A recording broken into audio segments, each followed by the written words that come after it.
I was helping a 6th grader with this concept yesterday, so. Probability. When you roll a die, what's the probability you get a 2? 1 out of 6, okay?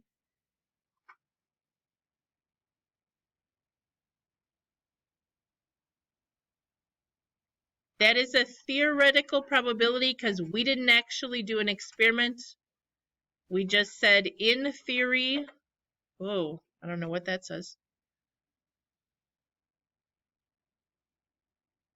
In theory, the number of possible favorable outcomes, there's 1, 2 on that die. And the number of total possible outcomes, there's 6 different ways it could land, so it's 1 out of 6.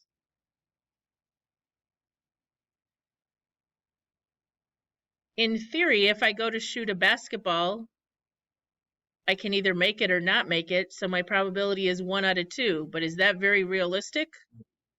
No, because you know Hofbauer. An experimental probability means you have done an experiment or you have some data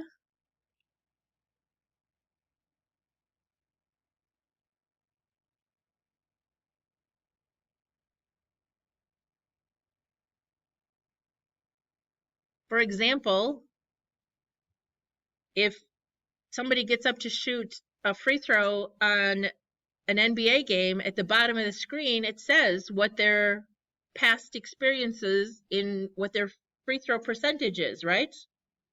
That's the experimental probability that that person is going to make that basket.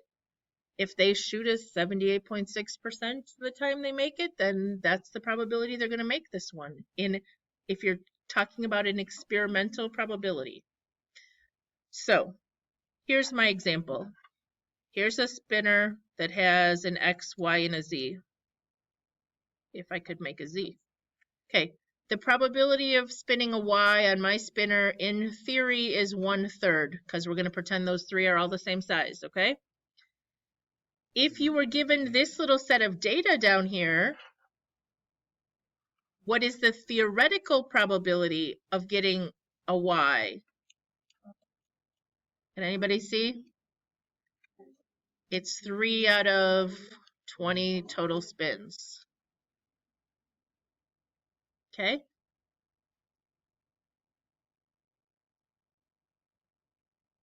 Do you understand the difference? The only time I can ask you theoretical is if I either give you some information or I give you specifically, like, I could give you a little chart, but I could also just tell you I missed 7 of the last 10 free throws. So therefore the probability I make this one is 3 out of 10. It is experimental, yes. Did I say it backwards or what? Okay, experimental. That would be an experimental. I've given you some information, okay? I can't ask you an experimental probability without giving you some information. Okay, probability of choosing a girl from the students in this class. I'm just going to make this up and say there's 20. Did anybody count? Let's go with 24 students and yeah, we'll fake it. Okay, we'll go 24 and 16 because I'm totally making up numbers anyways. So what is our probability of choosing a girl? Experimental or theoretical? That's in theory, because did I ever actually draw names and figure out the probability from drawing my little sticks out of my bucket over here? No. I could. And it might very well change the probability because maybe I really don't have all those people in there, or maybe I only like orange sticks and so I only draw those. All right, deck of cards. These are not my favorite questions to ask. I feel bad because some students don't know much about a deck of cards, okay? Basically, half are red, half are black. Clubs and spades are black, hearts and diamonds are red, okay? There's 52, no jokers. We're not talking about them, okay? There's An ace, which count is a 1, and then it goes 2 through 10, Jack, Queen, King. Now, there's some crazy business like 2-eyed jacks, 1-eyed jack. I'm not going to ask you any of that business, okay? I will just ask you, like, what's the probability you get a red 7, and you should know that there are 2 of them, okay? All right, let's go back here. So, do you need me to write down some notes about, or are you good? 52 cards. Because there's 13 of each suit. Is that spelled like that or with an E? Okay. So red, there's 26 out of 52 or 1/2. Does that seem okay? Hearts, 13 out of 52, which is 1/4. Red 7s, 2 out of 52 or 1/26. Black heart, only Miss Hoffbauer has a black heart, so it's 0.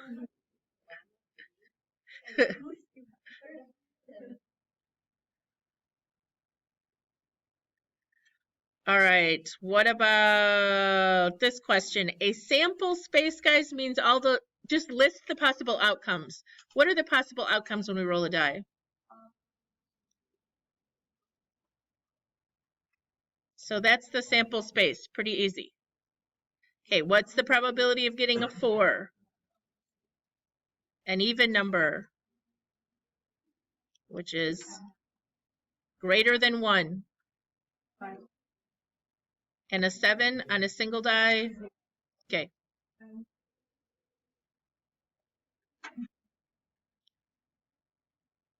All right.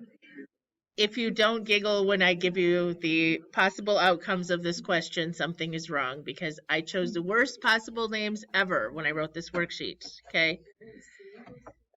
They are picking a team of 2 people, so you could have a BJ, you could have a BS, or you could have a BA. Or you could have a JS, or a JA, or you could have an SA. I could have just switched the order and no one would even noticed, but yeah. All right, it's fun, right? Okay, so 2 people are up for promotion. These are the possible ways we could draw their names out. What's the chance that Bill and Sue get to the promotion? 1 out of 6. Everyone understands where the 6 came from? Because there were 6 different combinations listed up there of our possible outcomes or our sample space. Because it didn't matter, S, B, and BS are the same choice, because they both got to lead the team. Okay, team is made up of 2 men.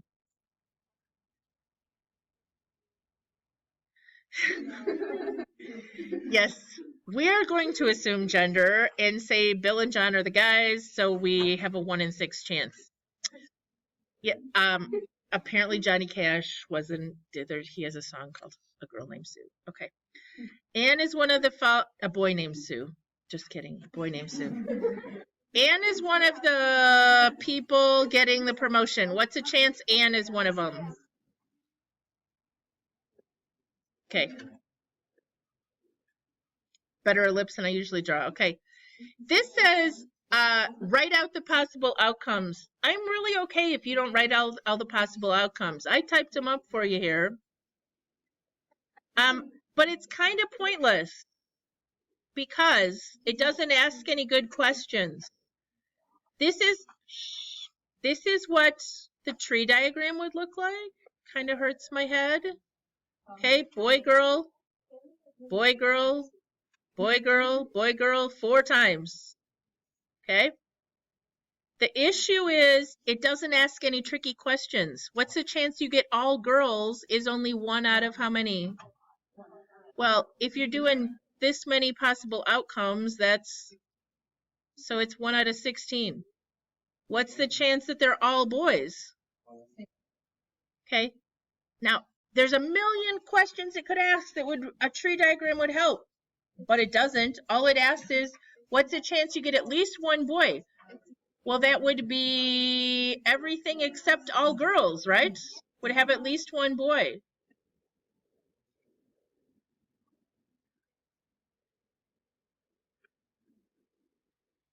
Okay? Get to use the green sheet eventually, not tomorrow, because tomorrow's quiz has the formulas at the bottom, okay? But when we do the probability and the permutation combination quiz, yes. All right. Everybody okay with this? So if we had counted up all of these choices up here, the only one that wouldn't count for this is all girls, right? All right. So quick overview. When we write this, it means the probability of A. All probability is between 0 and 1. The closer to 1, the more likely it is to occur. The sum of all the outcomes in a sample space has to be 1. Does that make sense? So if I list the probability of 1 girl, the probability of 2 girls, the probability of exactly 3 girls, probability of exactly 4 girls, that has the total 1, because that's the only way it can happen. All right. The probability of an event not occurring is 1 minus the probability that it does occur, because everything has to add up to 1. So if the probability of an event is 3 out of 5, what is the probability that it does not occur? We're good? Just like when the weatherman says chance of rain is 20%, you're excited because the chance of not rain is, and much higher actually, because what they count rain is like 10 sprinkles on a brick in a 5-minute period or something ridiculous. So most of the day could not rain and it would still, okay. If you roll a dice and flip a coin, what is the chance that you will roll a 5 and flip a tail? These are independent events, so you just multiply the probability. 1/12, yes? Okay, so we still got 10 minutes. I don't know why we're so chatty here. If you roll a pair of dice, what's the probability you roll a pair of 3s? We could have a good time here in lists. We could get a 1 and a 1, a 1 and a 2. We could get a 2 and a 1. We could get a 1 and a 3. We could get a 3 and a 1. We could list them all. There would be how many choices possible? Each dice has 6 ways it can land, so 36. Out of all those, the 3 and the 3 is going to only be 1 out of the 36.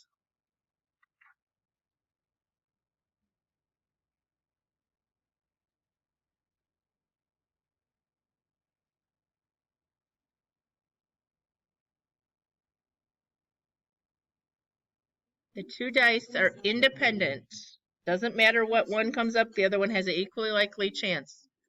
Okay, the chance you pass, this is a horrible example. It just makes me want to cry. The chance that you actually pass test A is 40%. What is the chance that you fail that test? Okay. The chance that you pass test B is 20%. What is the chance that you fail that one? Okay. So the chance that you fail A and fail B, they are independent, so you just multiply. Fail A was 0.60, fail B was 0.80, so we get 0.48. 48% chance that you're going to fail both.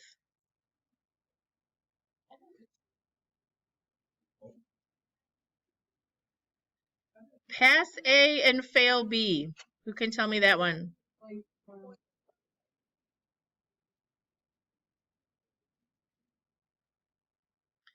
Can you think of a test you want to fail? I was like a blood test. Oh, okay. There you go.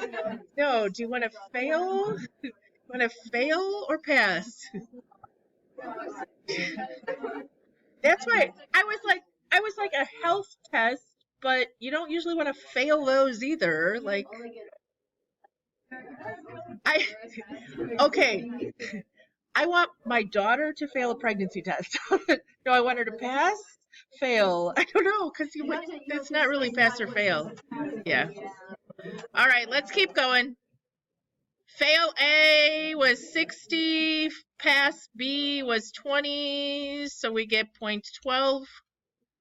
Pass both? What are our chances? 0.08. 8% chance that we pass both. Okay. Note these are all, guys, what should these add up to? 0.48, 0.12, 0.32, and 0.08. Why should they add up to 1? Because there's only 4 possibilities, right? Fail, fail, pass, fail, fail, pass, and pass, pass. There's only, yeah, I don't know. All right. It would be a experimental probability, right? Okay. You have a deck of cards. What is the probability you pull out 2 aces? This is dependent events because we're going to specify there's no replacement.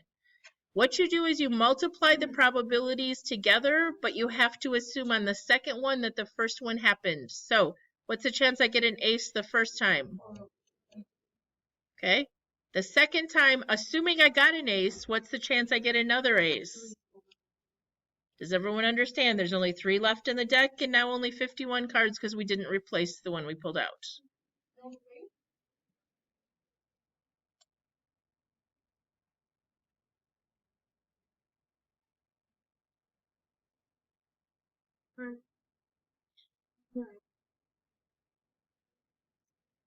One over 221 is what that mess reduces to? Okay. You have 30 students in your class, 17 boys and 13 girls. We're going to pick a president and a vice president. What is the chance we pick both girls, assuming they can't be both? So we're going to pick one. What's the chance we get a girl first time? Now we picked a girl. What's the chance we pick another girl?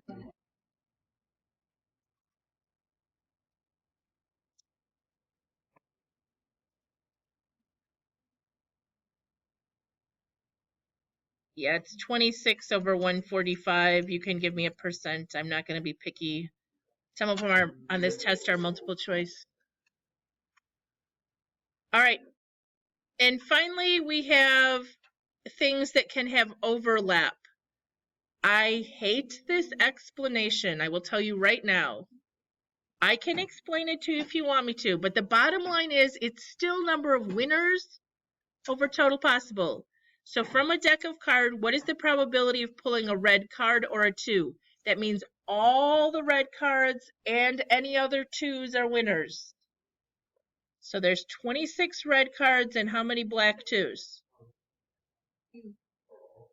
Okay, so there's a total of 28 out of 52, which reduces to 7/13. Okay, they would say the probability of getting a red card is 26 out of 52. Plus the probability of getting a 2 is 4 out of 52. But then you have to subtract the fact that there were 2 red 2s. Okay? This is the answer, guys. Just think about the total number of winners. That's phooey to me. Roll a dice. What is the probability of rolling a 6 or a 3? So you win if you get a 6 or a 3. There's 2 winners out of 6 or 1/3. Doesn't that make more sense than doing crazy business? What's the probability of rolling a 6 or an even number? Now there's overlap, right? But if you win if you get a 6 or an even number, means there's how many winners? That's it.